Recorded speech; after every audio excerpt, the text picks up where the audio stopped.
Nono minuto di gioco, calcio d'angolo dalla sinistra per l'Aci Sant'Antonio sul pallone Luca De Emanuele, traversone a centrale, il colpo destra, la palla in rete, il vantaggio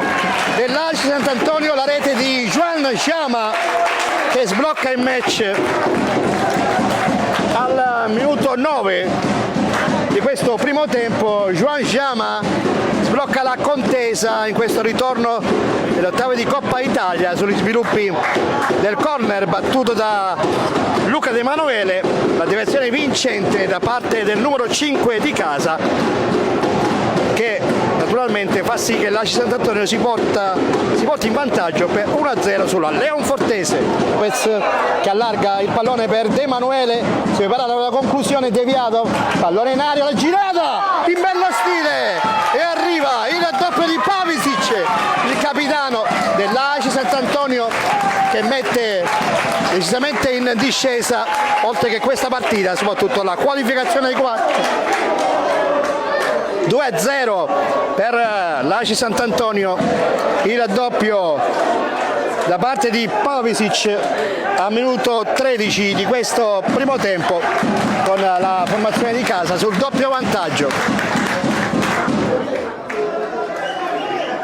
Sulla corsia di destra cerca di sfondare,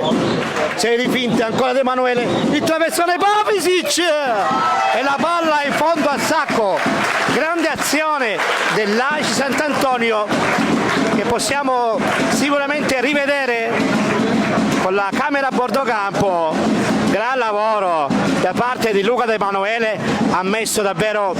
un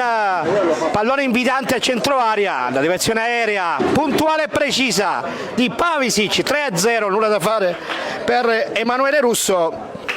Leonfortese che poi rilancia, occhio all'uscita un po' scriteriata da parte dell'estremo di casa, calcio di rigore, no, si continua a giocare, palla in rete, il gol della Leonfortese, c'era fallo sul genovese, l'arbitro saggiamente ha fatto proseguire, palla dentro, pallone vacante in aria,